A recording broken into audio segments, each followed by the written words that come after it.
Hello everyone, मेरा नाम है औरंगजेब और आज की इस वीडियो में हम बात करने जा रहे हैं क्रिमिनल मिसलेंस एप्लीकेशन जो कि मिसिंग पर्सन को रिकवर करवाने के लिए फ़ाइल की जाती है।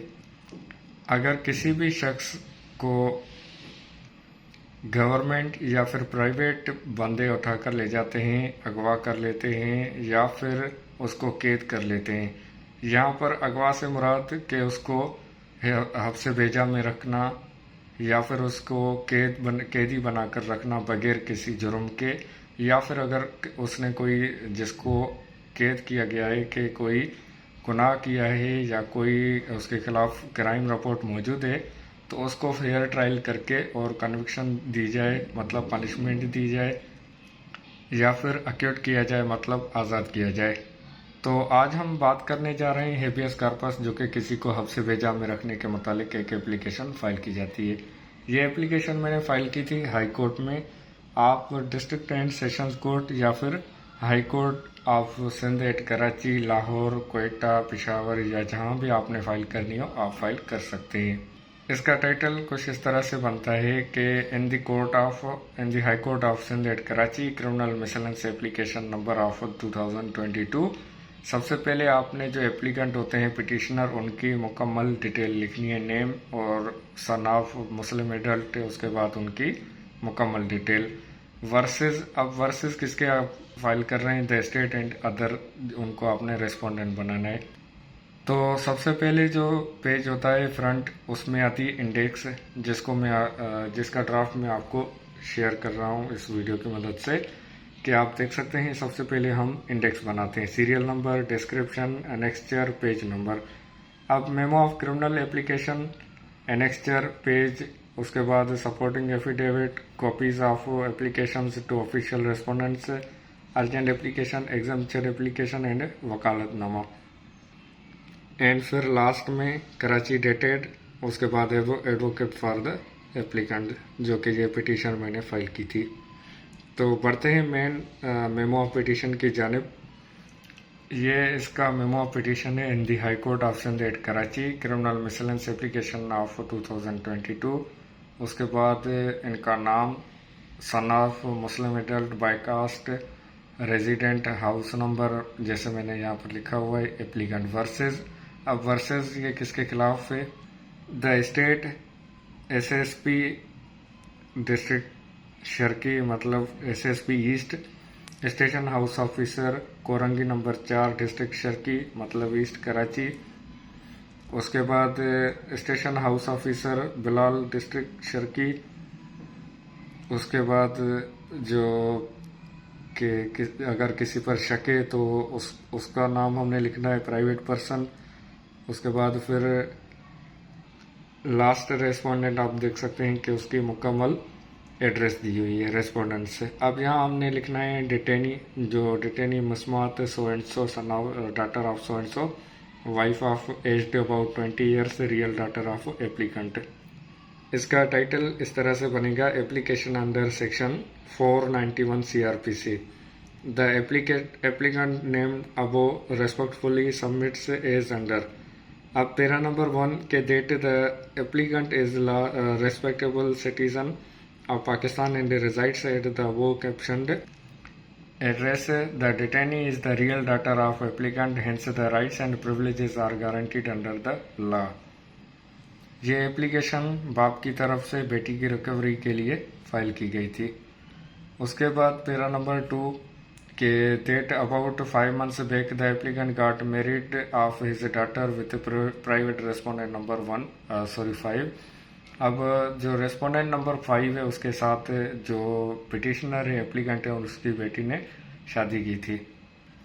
शादी करने के बाद अब यहाँ पर जो उनके फैक्ट्स हैं, हकायक है, वो लिखे हुए हैं। आप देख सकते हैं, वीडियो को पॉज करके इजीली रीड कर सकते हैं क्योंकि मैं टाइम की शॉर्टेज को सेव करते हुए और इसको मुख्तसर सा आपके लिए पेश कर देता हूँ। बढ़ते हैं नेक्स्ट पेज की जानिब। यहाँ पर भी सेम जो फैक्ट्स हैं, केस के हकायक हैं, उसको पेश किया गया है। पैरा नंबर 5 to 6 6 के बाद पैरा नंबर 7 आप रीड कर सकते हैं वीडियो को पॉज करके इजीली। एंड फिर पैरा नंबर 8 में बताया गया है कि जो ऑफिशियल रेस्पोंडेंट्स हैं उनकी ड्यूटी है कि वो लीगल प्रोटेक्शन फराहम करें और जो डिटेनी है जिनको हब्से भेजा में रखा गया है उसको रिकवर करवाएं।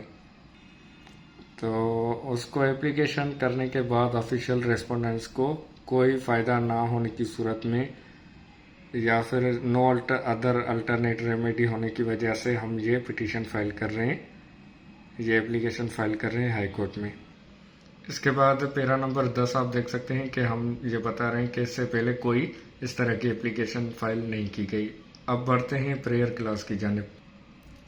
प्रेयर क्लॉज में जो इस तरह की है हमने वो कुछ इस तरह से है कि the applicant there humbly and respectfully prays that this honourable court may be please.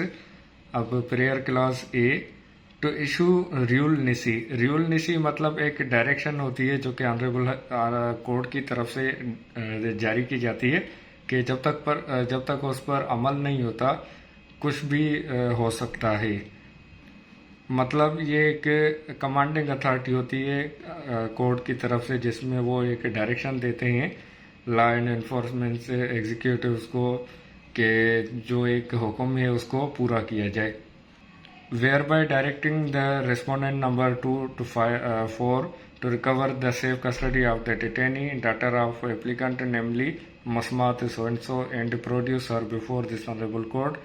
Forthwith and after recording her statement, she may set at liberty. सबसे पहले जो इस्तदा है कि जो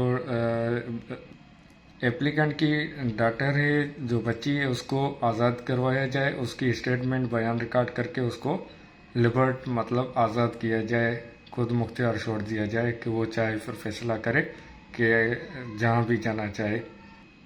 उसके बाद प्रेयर क्लास भी आप देख सकते हैं to grant any other equitable relief which this honourable court deems fit and proper in the circumstances of the case.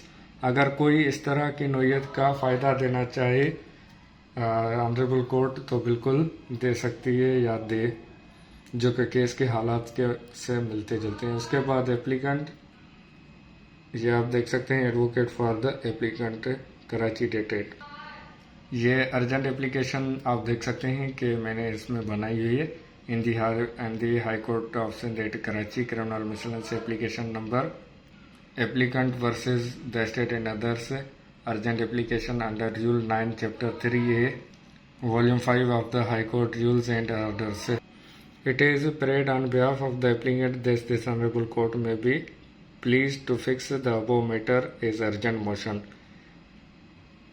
कि इसको अर्जेंट एप्लीकेशन में फाइल करके हक और इंसाफ का तकाजा पूरा किया जाए। ये आप देख सकते हैं एडवोकेट फॉर द एप्लीकेंट, ये इसका मुकम्मल ड्राफ्ट अर्जेंट एप्लीकेशन का। अगर आप बनाना चाहें तो एज इट इज़ आप ये कॉपी कर लें।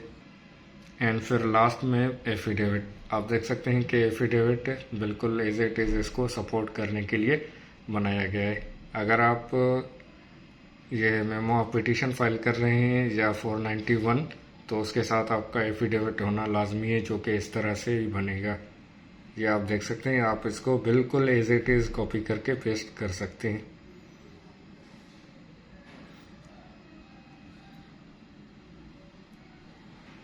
वक्त बचाने के लिए मैं इसको रीड नहीं कर रहा, आप इसको वीडियो को रोककर आसानी से रीड कर सकते हैं। तो उम्मीद करता हूँ इस वीडियो की मदद से आप एक 491 की एप्लीकेशन बनाना या फिर उसको समझने के काबिल हो जाएंगे। आपको अगर किसी भी किस्म का क्वेश्चन हो या फिर कोई बात पूछनी हो तो आप मुझसे रब्ता कर सकते हैं मेरा मोबाइल नंबर पर, मेरे ईमेल पर आप कांटेक्ट कर सकते हैं। उसके अलावा आप मेरी ऑफिस विज़िट कर सकते हैं। यहाँ मैं बात एक ऐड करना चाहूँ कि इसमें किसी भी किस्म की किसी की प्राइवेसी को मद्देनज़र रखते हुए कवर किया गया है, लेकिन अगर किसी को कोई ऑब्जेक्शन है तो काइंडली आप मुझसे रब्ता कर सकते हैं। एंड लास्ट में आपको मैं ये बात बताना चाहूँगा कि ये एप्लीकेशन आप बनाने के बाद इस पर स्टैम्प टिकट आप लगाएं। हर केस की अपनी एक मुख्तलिफ फ़ीस होती है, वो आप इस पर लगाने के बाद आप कंसर्न ब्रांच में जमा करवाएंगे, जो कि क्रिमिनल मिसलेनियस एप्लीकेशन ब्रांच है, क्रिमिनल ब्रांच है, या फिर अगर आप कॉन्स्टिट्यूशनल पिटीशन फाइल कर रहे हैं 199 के तहत तो आप उस सीपी ब्रांच में दाखिल करवा सकते हैं। उसके अलावा अगर आपको कोई क्वेश्चन पूछना हो या सजेशन देनी तो आप मुझसे रब्ता कर सकते हैं, या फिर कमेंट सेक्शन में आप अपना सवाल पूछ सकते हैं। तो उम्मीद करता हूँ इस वीडियो की मदद से आपको आसानी हो जाएगी। थैंक यू, टेक केयर, अल्लाह हाफिज़।